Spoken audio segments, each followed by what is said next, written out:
Hello, and welcome to another limited overview show. This time for Dragons of Dragons, there's dragons everywhere. Oh my god, look at all these dragons, also known as Dragons of Tarkir, which is the third set in the Cans of Tarkir block. Awkward, because Cans of Tarkir is gone. Cans of Tarkir, it will not be drafted with these sets. Exactly. So when you sit down to do your draft, it will be Dragons of Tarkir, and then another Dragons of Tarkir, and then some Fate Reforged. One pack of Fate Reforged. So yeah, this is this weird kind of pivot thing that Wizards are trying out. I say trying out. It's gone now. This is the last ever, probably maybe. Probably for the foreseeable future. The last third set of a block while they're doing 3 set blocks. Yep. So I don't know. Is that a thing? That's a thing. Plus, we're back. It's back to normal. It's not wedgy anymore. It's not wedgy. We're out of wedge land. We're out of wedge land into normal wedges of Tarkir. Yeah, no, okay, so in Cans of Tarkir, you were very strongly encouraged to draft one of the clans, the wedges, whatever you want to call them. And as a result, in Fate Reforged, you were encouraged to draft enemy coloured pairs, because that opened you up to more clans when you got to your Cans packs. Right, but a better way to think about Dragons of Tarkir is more like, Theros or a core set or something like that. Yeah. It's just you pick the usually two, best colours that are open, and you draft them. There's some mention of the dragon broods. So what's flavor wise, what's happened is the clans are gone, and they've become these dragon broods, and they've lost a color along the way. Some part of their culture, I think. Abzan lost black, exactly. Jeskai lost red, and now they've been named after their dragon overlords. I for one welcome the advent of our dragon overlords, and are now dragon broods. So instead of the Temur, you have the Atarka brood. Having said that, there's not a huge amount of payoff in Dragons for drafting an ally color. No, it's not like Ravnica. It's not like having a guild. Yeah, you get some good rares, you get some other stuff, but generally speaking, you can draft an enemy color pair and be quite happy. And you'll notice there wasn't a big deal on that in Fate Reforged either. Exactly. You got some good rares in the ally color pairs. You got the dragons before they were elder, the younger dragons. And at common, you got some instants at Ethereal Ambush and Warflare, which were very powerful. They're fine, yeah. But so an important thing to remember is just because there are watermarks on some of the cards, you can draft whatever 2-color pair you want. And fixing is nerfed. You don't have the life gain lands in Dragons. No. You have, in terms of fixing, you have Evolving Wilds. Yeah. Which is always a decent card. I like it. You're playing with some Delve spells in this format, and that's... All the Delve has to come from Fate Reforged. Exactly. We'll get to that in a minute. But also you have the monuments... Atarka Monument, Ojutai Monument, etc. Yeah, they are 3-mana artifacts that tap for either of their colours. So the Ojutai Monument would tap for blue or white. And then you can play 4 white-blue to make it a 4/4 dragon with flying till end of turn. They all become 4/4 dragons with flying. They're all just 4/4s, vanilla For 4/4s. Well, French vanilla 4/4s with flying. Sure. For 6-mana activation. You don't like them. I think they're miserable. I could chart my thought process on them, because I was like, okay, these are like the banners, except instead of cashing it in for a card, you cash it in for a dragon, sort of. That's probably better. But then I was like, hey, we're only drafting 2-color decks. You don't need them. Why do I need one? And if you're drafting 5-color decks, you don't want to be spending your turn 3 doing that. Exactly. If you guys ever did any drafting in Return to Ravnica block, now less about Dragon's Maze, but more triple RTR or triple Gate Crash. There were key runes in that format, which were a very similar thing, except probably a lot better, because the activation on a key rune to turn it into a creature was a lot cheaper. The creature was rarely as good as a 4/4 dragon, though. Yeah, but you're paying a lot less for it. Sure. Now, you made the point that, say you're building some sort of big stuff ramp deck, like the fixing on them is a lot less relevant when you're only playing 2 colors. Yep. But say you are building some sort of big ramp stuff deck, and you run out of gas, you don't draw your Atarka Elder Dragon. Or you've drawn it and you cast it and it got killed. Yeah. And you haven't won that game somehow. Then maybe you want the ability to pump a bunch of mana. What was a rampant growth before is now a dragon. Exactly. That's a feasible thing, but I think you probably just don't want it. They're there. They're definitely low picks. You can pick them up quite late. Now, I say that you might not pick up the correct one. I think they might just be okay. I think they're not going to be, but I'm willing to be proved wrong. I think they're middle pack. You think they're late pack? Yes. Okay. Maybe possibly more towards the middle, just because they are specific to 2-color pairs. Sure. But we'll see. They let you ramp and splash. They do let you ramp and splash. Yes. Well, Not Splash incredibly Splash, effective. okay, yeah. So in Fate Reforged, some of the clans got new mechanics. What was it? You had Bolster, Dash, and there was another one. Was it not? Oh no, it was just So Outlast got replaced with Bolster, and Raid got replaced with Dash. That's it, isn't it? Yeah. So now, Kansas Tarkir are not going to be drafted. You will not be playing with any cards that say Raid or Outlast on them. No. However, the other 3 clans, the ones that didn't get new mechanics in Fate Reforged, now have new mechanics. Yes. So instead of Prowess, the Jeskai, who became the Ojutai Brood, now have Rebound. Which is cool as hell. Rebound is not a new mechanic, strictly speaking. No, I don't remember where it was from. I want to say Rise of the Eldrazi. Yeah, I think it was somewhere like Zendikar. Anyway. So Rebound is a mechanic that only appears on instants and sorceries. And Planeswalkers, apparently. Yeah. But strictly speaking, you're only going to see instants and sorceries with Rebound. It's not something that's going to be on your creatures. And what Rebound does is, it's when you cast the spell, as it resolves, you exile it instead of putting it in your graveyard. And at the beginning of your next upkeep, you may cast the spell without paying its mana cost. Yeah. Right? You are still casting the spell. So it still triggers Prowess both times. Yep. And there are still creatures with Prowess running around, as well as kind of weird pseudo-Prowessy cards. You've got like Pristine Skywise, the one that untaps and gets protection from a color. I don't remember. There's one that gives everything +1/+1. Yeah. So there's some like pseudo-Prowessy type of... There's one that gains you 2 life. And there's actual Prowess still in Fate Reforged. And some very powerful Prowess cards in Fate Reforged. Things like the format of 3/3 that gives something flying. And Misfire Adept. Yes, and the Lotus Eye Mystics. Lotus Eye Jin. Mystics is the 3/2 that gets you. Stop saying names! I have to look all this shit up now. Yeah. So it is quite synergistic with Prowess. It's also just a fairly powerful mechanic. Yeah, like you're getting 2... Assuming the spell is reasonable, you're getting it twice.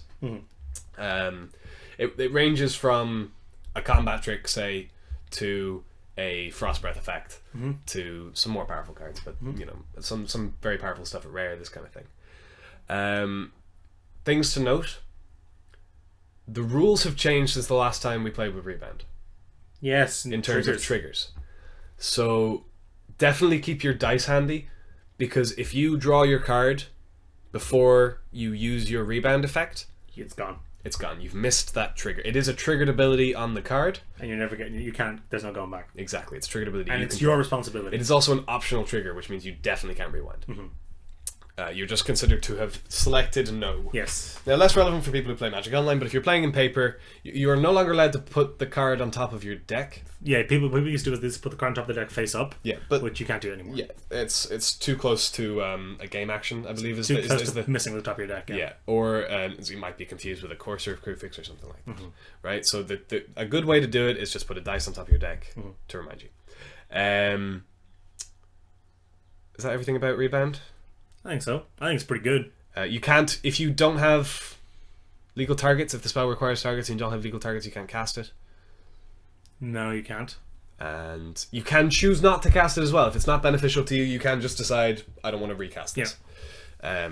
It's not like it's a must ability. If you have a legal target, you got to put it on the stack. You don't have to put it on the stack. Nope. And if you don't cast it for whatever reason, whether you miss the trigger, you choose not to, or there's no legal targets, it will not end up in your graveyard. It will stay in exile. Which could be relevant for something like Delve. Yep. Whatever. Moving on. What do you want to do? Explode or Formidable? Yes. Formidable. Teamer, or the Atarka, as we're calling them now. Ferocious. Yes, Ferocious is gone. We're now looking at Formidable. Formidable is very similar. Yeah. So, where Rebound and Prowess are keywords, Ferocious, Formidable are ability words. They've got no rules text associated with them. They're just there to remind you thematically. It ties a series of similar effects together. That's what ability words do. So where Ferocious would say, if you control a creature with power 4 or greater thing, Formidable says, if you control creatures whose total power is 8 or greater, thing. So 4 2/2s, a 3/3 and a 5/5, 2 4/4s, whatever. Dennis, how often do you think you will have Formidable in an average draft? Assuming you play 9 games in a draft. Like, do you think it's more often than not you will have Formidable? I think more often than not. Do you think like, are there times when you'll really want it and don't have it?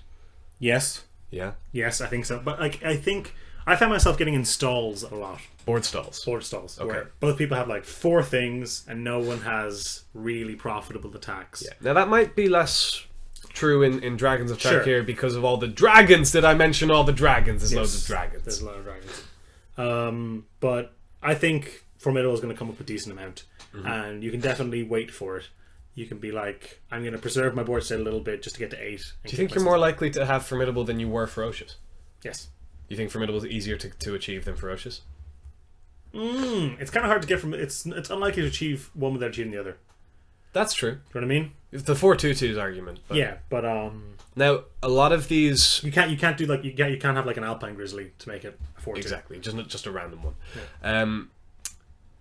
A lot of the cards that say Formidable on them are creatures anyway. And they help towards their own formidable requirements. Formidability. Yes, they're almost formidable by themselves sometimes. There's like the Stampeding Elk is a 5/5 already, so you just need a random 3/3, 3/3 or 3/2 or 3/1. So things to note: formidable abilities tend to fall into 2 main camps. Some are triggered abilities. So when blank happens, if you have formidable, other thing happens. And they check on resolution? Yes. So those will check twice. That's what's called an intervening if clause. Yeah. Which I think I talked about this with Ferocious before. But what will happen is when you go to trigger it, it'll go, do you have formidable? If you don't, it won't go on the stack. No. If you do, it will go on the stack, and then when it goes to resolve, we'll check again. So you can have a creature killed in response to a formidable trigger and not get the formidable effect. Yeah. Some spells say formidable on them, I believe. Those will check on resolution of the spell. There's another camp which is fairly interesting, which is activated abilities that can only be activated if you have formidable. Those you can't be blown out with. Because once the ability's on the stack, you have activated it. Yeah. And they can't stop you having formidable in between. Or they can stop you having formidable in between, but it won't matter. So the formidable clause is associated with the paying of the cost of the effect, not the resolution of the effect. Correct. You can't activate the ability at all unless you have total power 8, but there's no window for your opponent to stop you once you've paid the money. Once it's on the stack. Okay. Yeah. So that's formidable, really. It's not... Rebound is one of those things that you could like build a deck around. But Formidable is just building like an aggressive mid-range deck. Rebound doesn't ask a lot of you. It helps if you have like prowess creatures or things that benefit from you casting spells, non-creature spells, this kind of thing. Formidable is just play a normal game of Magic and sometimes cool stuff happens. Which is, fine. It's quite good. And then there's one more, there's Exploit. Exploit. The Sultai have lost Delve. And they've got an Exploit, which is only appears on creatures. Correct. And it says, when this creature enters the battlefield, you may sacrifice a creature. That is the only bit of Exploit that is a keyword. Yeah. What happens after that is all card dependent. But yeah. That's not a keyword then, is it? Exploit is a keyword.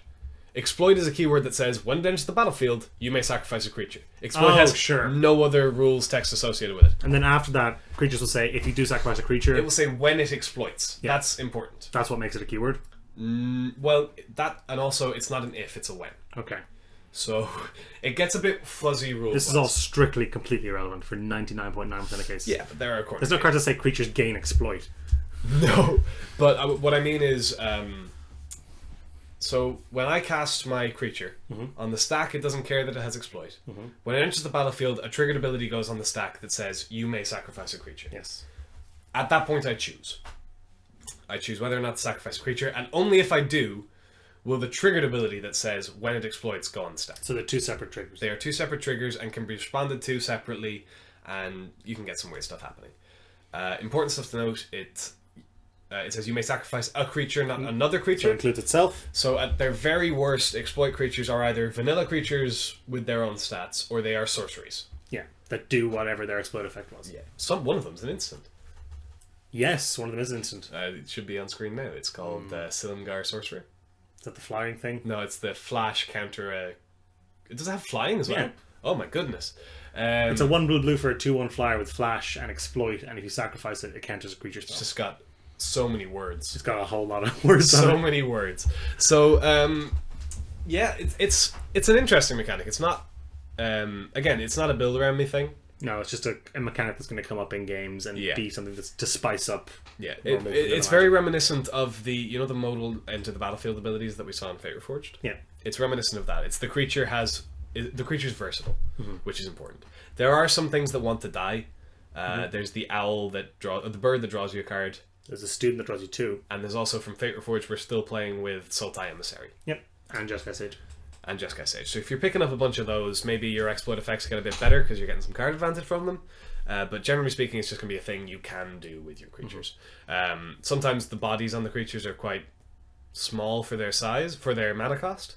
So maybe in the late game, you're better off using it as a sorcery. Yep. There's one that sacrifices a creature to -3/-3 something. A butcher, Silumgar Butcher, something like that. And you can just sacrifice itself, use it as a kill spell, which is a perfectly reasonable way to use the card. Those are all of the new mechanics. And then we have Bolster returning. And Dash also. And Dash returning. There's one more mechanic. Oh, you're right. Quick recap on Dash. It's a casting cost. You put it into play. It is a keyword. And it's an alternate casting cost, which gives the creature haste and returns it to your hand. Which means you could counter it. You can counter it, and it also will be affected by things that modify costs. There's a card here that does that. Yeah, or if your dragon has dash, then you can reduce the dash cost with that thing that makes dragons cost less. Yeah. It is an alternate casting cost, it's not an activated ability. And the other one is Bolster, which is another keyword. It's Bolster N. You probably remember this from Fate Reforged. And when Bolster just says put N counters on a creature you control with the lowest toughness. So if you have 2 that have the same toughness, you can choose. And it also, you don't choose until resolution. So they can't be like, I kill everything in response. And also, if your creature has protection from the thing that's giving it bolster, you can still bolster it because it doesn't target. Yeah. So you could, for example, the 2/1 with pro dragons could be bolstered by a Tarka. Not a Tarka, Dromoka from Fate Reforged, the original Dromoka. So, yeah. And then Megamorph. Megamorph is just the exact same as Morph. It's the stupidest name for a mechanic. People have been giving out about this. Is it not a Yu-Gi-Oh card? Is Megamorph a Yu-Gi-Oh card? It actually is. I think it's a what you call the spells that what you call those, the spells that spells. Is that what they're called? Maybe. I think you're right. I haven't played Yu-Gi-Oh since I was about 12. I haven't played Yu-Gi-Oh since like last year, but my memory's terrible.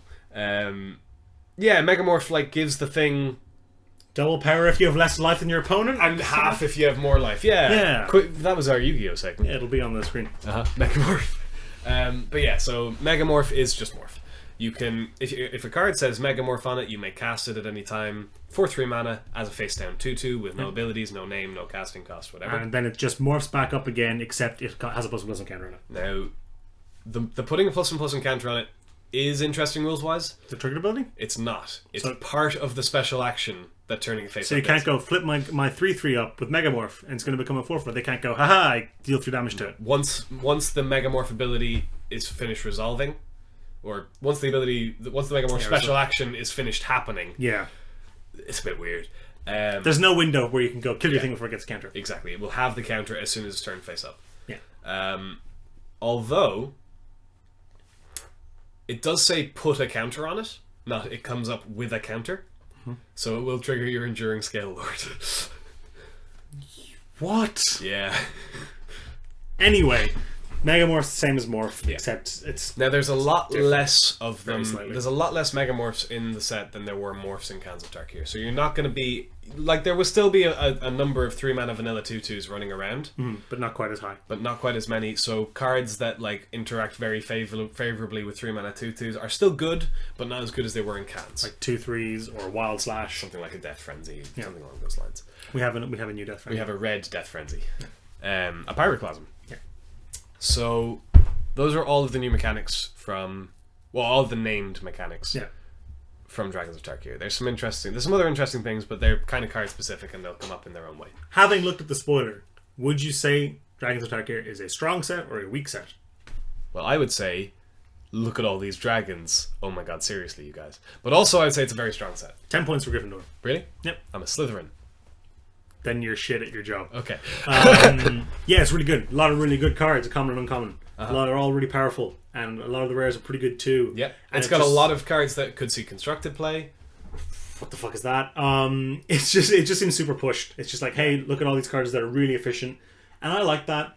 Do you though? What does that mean for the draft format, Dennis? It means it's a pauper format. Yes, but I mean, what does it mean for the draft format? Oh, I told you about this. Yeah, you were talking to me about this, and I was helping. I set him up, and you hit yourself with the bat. That's fine. I'll take it. I thought it was a bowling thing. Anyway, yeah, it's gonna be. I think Fate Reforged is gonna be really disappointing because it's gonna be like dragons of Tarkir, boom, boom, all my powerful stuff. Oh, another dragons of Tarkir. Oh, this is great. Oh, sweet Fate Reforged rare, and then you just stab yourself in the stomach for the other 14 cards in Fate Reforged as you're picking up your Serendipity Freets. As many people, what's it? Serendipity? What did I say? Serendipity Freet. That'd be pretty sweet. That would be a good card. I meant what's the crappy one that hurts you when it dies?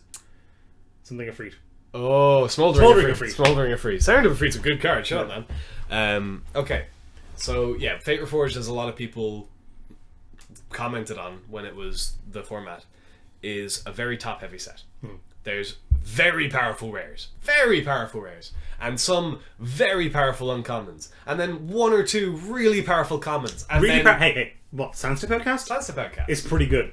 And then nothing. Then dries up. Nothing forever. Yeah. So what we're thinking is you're going to want to be reasonably happy with your deck. You're going to want to have maybe like 17 of your 23 cards coming out of pack 2. If not more. Now the thing is, Dragons is a very deep set. There's not the same power level. It's a lot like Cans. There's not the same power level drop off as there was in Fate. So you should reasonably consistently be able to pick up, like you say, 17, 18 playable cards, and then just use the first 3 or 4 picks of your Fate Reforged pack. Now there are still, and also people gave out a lot about the very powerful rares in Fate Reforged. There was a feeling that you had to take whatever rare you opened and just force it. Yeah. Now they come third, which means you'll be reasonably set in your 2-color pair, and you can't just take whatever bomb rare you see. Like if you're in red-green, you can't just snap up your Ojutai and be like, "Here we go," because it's a terrible idea. Yeah, and if you've built quite a decent aggressive deck, then taking a Nugan might not be the best idea. It's probably still okay though. Probably still fine. It's probably still fine. Like the format has sped up a bit, as far as I can tell. I think so too. Aggressive decks are a lot better. There's more 2-drops running around. 2-drops that are actually good. Remember, all the aggressive stuff in the previous format was from Fate Reforged. Yeah. Your heal cutters and your pressure points and your war flares, that's all still around, except now you've got all this other crap. Yeah. So it's definitely a set that it's a lot more like a normal draft format compared to the Cans Fate draft set. There will still be times when you've drafted a color pair in Fate Reforged and you open in Dragons and you open a sweet on color rare in Fate Reforged and you win every game. That will still be a thing. But it should be less pronounced. Yeah. But I still think the third back is going to feel very disappointing. Yeah. So do get what you can in the first 2, which does leave less room to kind of mess about with your colors. Yeah. I think if you stumble early in the draft in Dragons, you're going to not be able to recover as well as you would in a previous. Well, you don't have to stumble as much because there's no there's no 3-color gold cards. Yeah, but you can still get hated out of a color fairly handily. Sure. But no more than you would in M15. Exactly, but the third pack of M15 is the same as the first pack of M15. That's fair.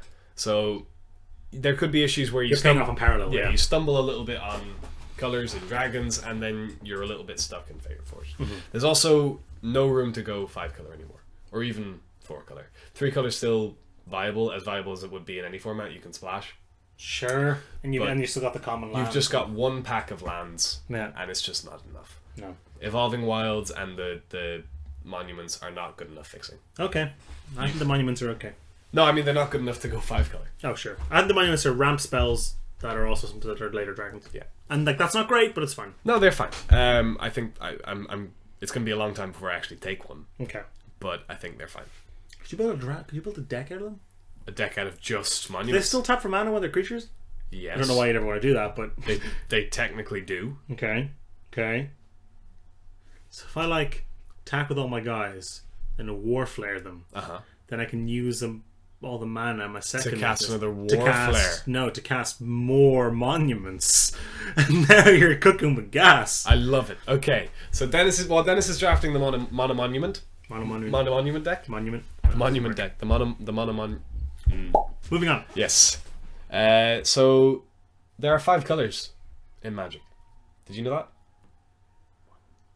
Yeah. Okay. I'm with you. So not all of them were created equal. No. And it's very rare that they're equally balanced in a format. For limited, yeah. Yeah, so in M15, white was obviously the best colour. In M14, it was blue. Here, there's not a clear frontrunner yet, to me anyway. But my pick for probably the most powerful is green. I think green or white would be reasonable. Red's pretty good too. I think blue and black. Blue and black have definitely got hurt. Yeah. Silumgar might be the weakest brood. Yeah.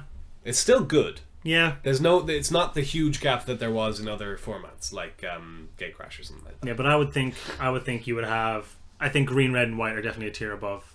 Black and blue. Green simply because everyone's playing with these big 6-mana 4/4 dragons. There's a lot of those running around.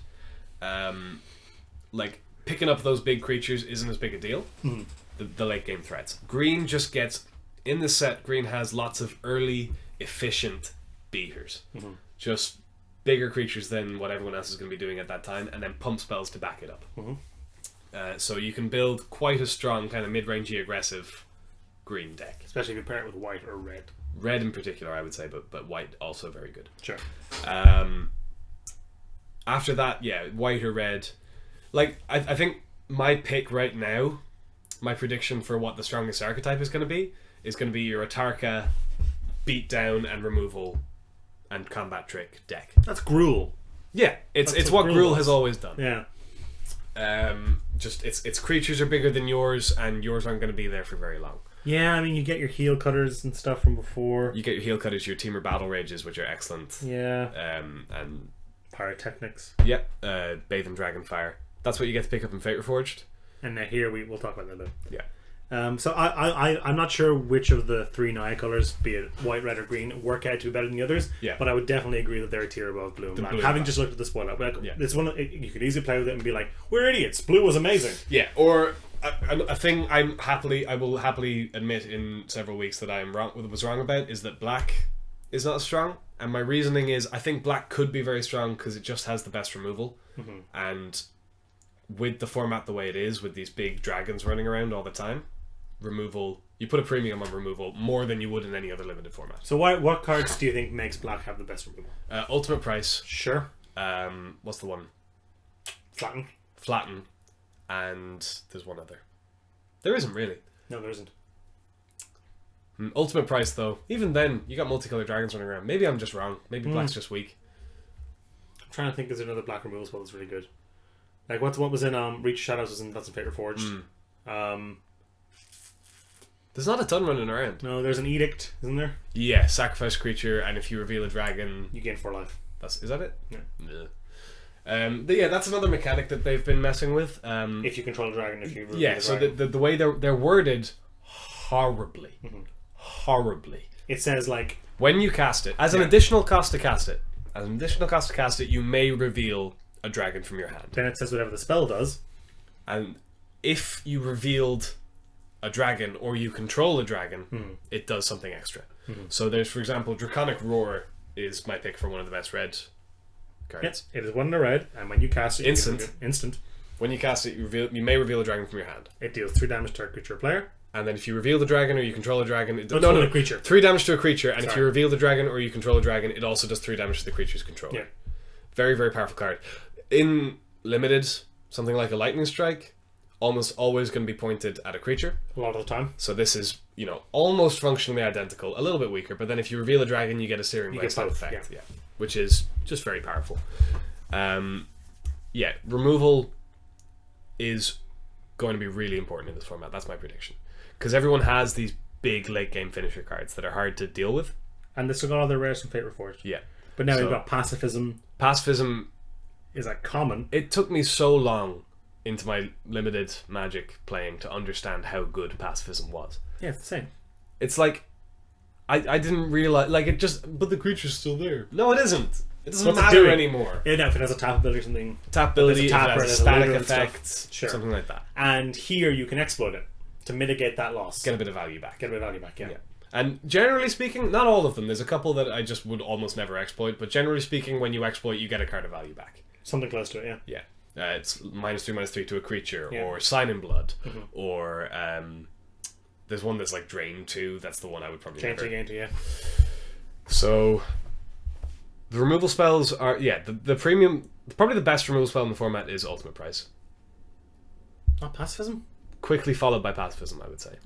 Could be because of Exploit and because of Sorcery Speed. Yeah. Okay, that seems reasonable. Instant speed, kill most things is quite good. And it is most things. Now it is certainly most things, yeah. It definitely wouldn't have been as good in... What's relevant, though, is a lot of the stuff that it doesn't kill are rares. Rares That's and because, uncommon. That's relevant because they're not going to be around as much, but it's also relevant because they tend to be a lot better. Yes. If someone plays your Elder Dragon... Like someone plays their Dromica from Fate Reforged. Or even their Dromica from... The Dromica from Cans is still... Or from Dragons is you can't Ultimate Price it, but you could Pacifism it. You could Pacifism it, yeah. It still has that effect, though. The Dromica effect. Like I say, static effects are still a thing. Yeah. How often do you think you'll be taking your rare out of this set? 50% of the time? 60% of the time? I think a normal amount. What's a normal amount? Like 50, 60%? Nah, it's too high. You reckon? I think for a healthy set, you want to be taking your rare about 50, 60% of the time. I'd say 40. 40%. That's reasonable. Because you still got 3 uncommons that are occasionally better than your rare. And there's junk rares. There's bomb rares, but there's junk rares. There are plenty of junk rares. And there's bomb uncommons. There's a junk mythic. Which one? The Clone Legion. Oh yeah, Clone Legion. That's a card. 9 mana. Put a token into play. For each creature target player controls, put a token into play that's a copy of that creature. I think that's how it's worded. It's so bad. But if you're drafting your monument deck, then you get to copy all your. You get to 9 mana. Oh, and then what? Copy a bunch of their stuff. Sure. Okay. You're like, haha! Now that I'm at 9 mana, I'm officially at parity. No, what you want to do is get to like 27 mana, right? Activate 3 of your monuments, then cast the Clone Legion targeting yourself, and get 3 more monuments. Do they stop being creatures? They come into play as just monuments. Ugh. Ugh. Yeah, man. That's amazing. Synergy. You don't need to pay that much because you can tap the monuments you've animated. That's true. That's true. Huh? You still need 27 total mana, though. Yeah, sure. But yeah. Anyway, moving quite swiftly on. The set's very powerful. There's a lot of very powerful late game cards, and your removal is going to be very important. I think a lot of the time I'm going to end up taking decent removal over quite good creatures because there are so many powerful creatures in the set. So they think they're more replaceable than their removal. I agree. That's fair. Like, you've only got 1 or 2 pieces of quality removal in each color. Like in green you have the new Savage Punch Epic Confrontation. Yeah. Which I think is better than Savage Punch. I think so too. Slightly less upside, but significantly less conditional. Yeah, it's got a much higher floor. In red, you've got a lot of good removal. Red has Sarkhan's Rage. Red has Twin Bolt, Draconic Roar. It's just got Roast. Yeah. So 4 what I would call premium removal spells. And are they all or most common? Common and uncommon. I think Draconic Roar might be an uncommon. Okay. In black, we mentioned Ultimate Price, we mentioned Flatten. Blue gets its usual stuff, but it does have Reduce in Stature, which is an enchantment that makes something base stats 0-2. 0-2, correct. If that's supposed to put some counters, they're applied on top of that. That's how layers work. For example, if you use it on a Daggertar, it's a 4/6.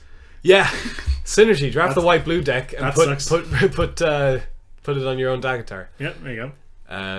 And then in white, you obviously have Pacifism, and there's also a 5 mana destroy target attacking or blocking creature bolster. 1. 1? 1. Quite it's Divine Verdict plus bolster. Plus bolster. It's okay. It's not great. Slow. Yeah. So yeah, if you see premium removal, I think you take it. Okay. Just because there are so many good creatures. Now that being said, there are bomb rares that you take over good. There are even efficient creatures that I might take over the like thing. Even a Stampeding Elk herd might be better than a Twin Bolt. Yeah. But use your own best judgment. But removal is going to be very important. Okay. Are there specific cards you want to talk about before we wrap up? I have one. I think you have one as well. I do.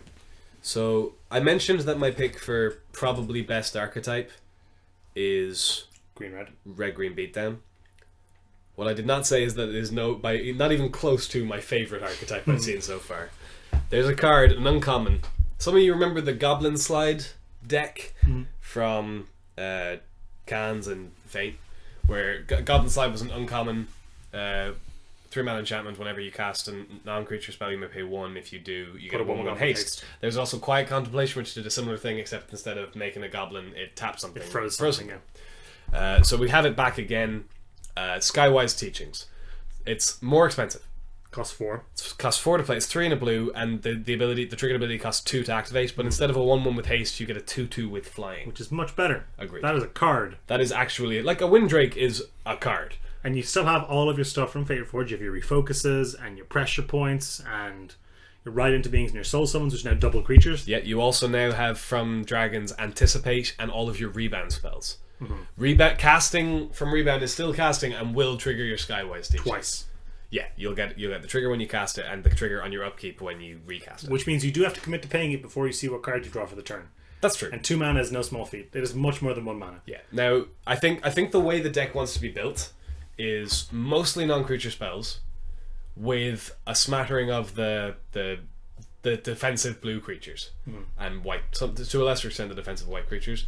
You could also draft it in red as like an aggressive tempo type thing. Yeah, but I think because it's slower than Goblin Slide. So you think it's more of a control deck with this as its inevitable win con. Exactly. Okay. And then you get to play things like the 1/1 flyer that when it dies draw a card, Jeskai Sage from the previous set, and the student, Ojutai Student or whatever it's called. Something student. The 4 mana 2/2 that when it dies you draw 2. You play these early creatures that block well, and then you overwhelm them with this Skywise Teachings advantage. Maybe not the most consistent deck in the world, but definitely a lot of fun. All your draw, like Treasure Cruise is gone. Yeah. So there's no draw spells that are good. There's Enhanced Awareness from Fate Reforged. That costs 7 to activate with your Skywise Teachings. That's true. Your card advantage has to come from other places. Does this make your Soul Summons Ride into Beings very high picks? In Fate Reforged? Absolutely. If you're in that deck, then yeah. But because you're in Fate Reforged, you'll know whether you're in that deck or not, because you'll have your Skywise Teachings or you won't. Or you're 3 of them. Yes, exactly. So yeah, it's definitely an archetype that I'd be very excited to play with. A card I want to talk about is much less interesting. Okay. Is mine a common?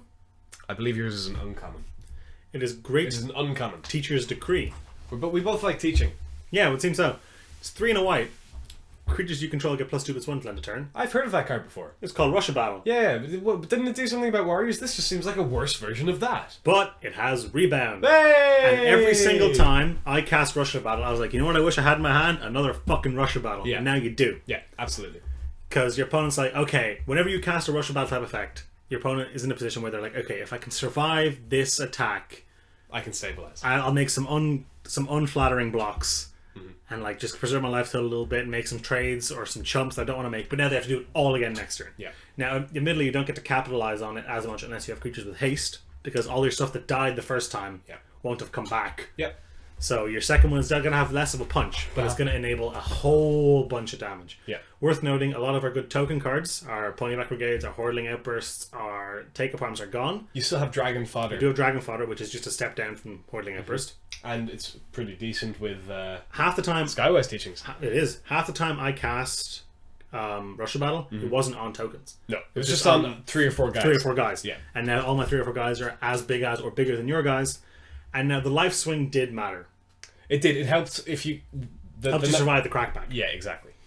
Now, I think this is one of those cards where if you cast it with a reasonable board state and you're not dead on the crackback, you can just win. It's so hard for you to lose that game. Yeah. It's definitely a very high pick. It is an uncommon, but yeah, no, it's definitely one that's worth looking at quite hard. Was there anything else specific? We talked about the removal. We talked about a couple archetypes. I think we're getting close to done. Yeah, it's going to be a slightly shorter show.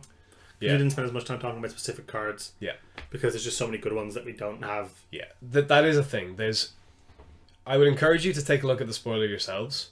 If you're following along and you have it open now, do take a look, because the creatures are very good and they're all quite comparable, which means when you're looking at draft picks, especially early on in the format, you want to be thinking about replacement value. You want to be looking at if there's a tiebreaker between a couple of cards, it's can I get something similar to this effect later on? Exactly. And for me, the removal, I keep hammering home this point, but the removal is just more unique. Yeah, there's a lot less replacement. Rarer. So I have a question for you. Okay. Are you going to a pre-release this weekend?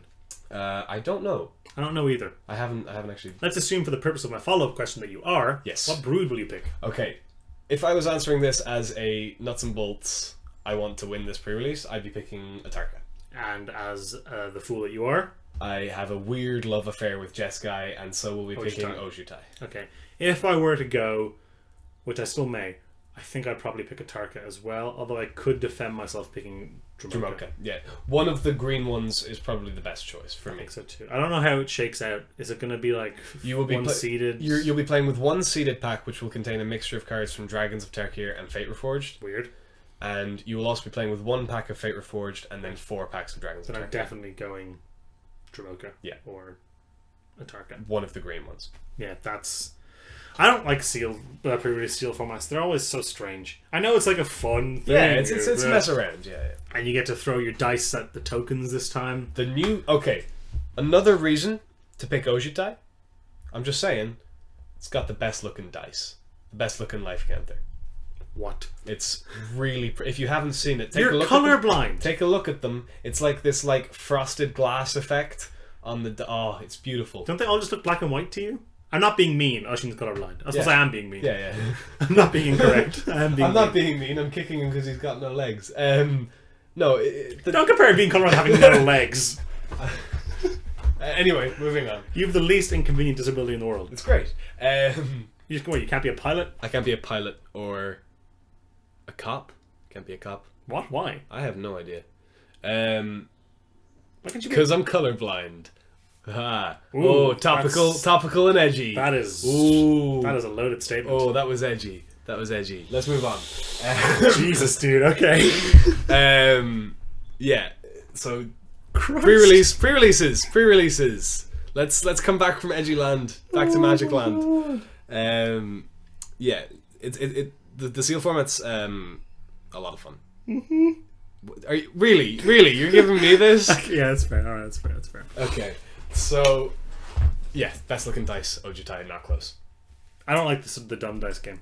The dumb dice game? The pre-release game. What's the pre-release game? They prop up all these tokens and you throw your dice and you're like, ooh, this is my dragon breath. And you knock over these little standard tokens and you win prizes. Is that a thing? Yeah, that's the pre-release game. I didn't know that was happening. Yeah, well, I'm sure there's a picture of it online. But yeah, you roll your dice. I made a very suggestive motion, and you throw them at these standard things, and you get different points. It's kind of like a curling type thing almost. Okay. And then you knock them over. I mean, why don't they just go whole hog and reprint Chaos Orb? I mean, right? That's where we're headed.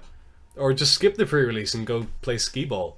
What the fuck is skee? Is that thing where you throw the thing in the hole? Yeah, you roll the ball up the chute and it goes in one of the holes. Where in this country can you go and play skee ball? There's skee ball places. Name me 8 of them right now. 8 of them? There's one in Stillorgan. Is there? Yeah. There's skee ball there? Yeah. Oh, there is? Yeah. This is a very, very localized... If any of you are near Stillorgan... Hey, actually, what's your favourite place to eat? That's 15 minutes from my house. 15 minutes from... It's the Chipper just up the way. It's a pretty good Chipper. Yeah, it's not bad. Anyway, I think this is probably a good place to leave. I think we may have gone off the rails just a touch here. Off the rails. Windmill Slam after... whatever time it is. It's like 3 in the afternoon. Yeah, okay. Thank you very much for watching. Please ignore the last 3 minutes. Yeah, we should probably just have edited this out. I will do no such thing. Yeah. I'm going to post a picture of the Papolino's chipper near where I live. I'm going to do it. We are not sponsored by Papolino's. Not yet. Not with that attitude. Anyway, come back next time for regular programming. Yeah, we apologise for this interruption in your draft video. If you want to, for some reason, send us money...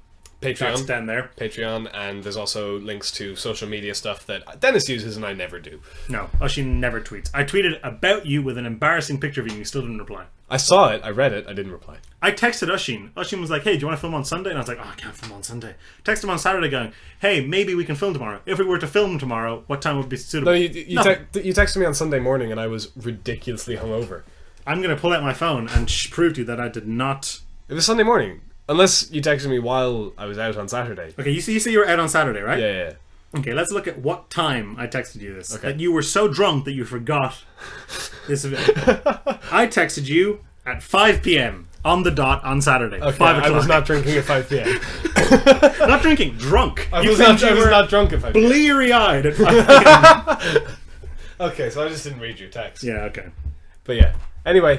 We've wrapped up twice now. Let's actually just end the recording. Alright, see you next time.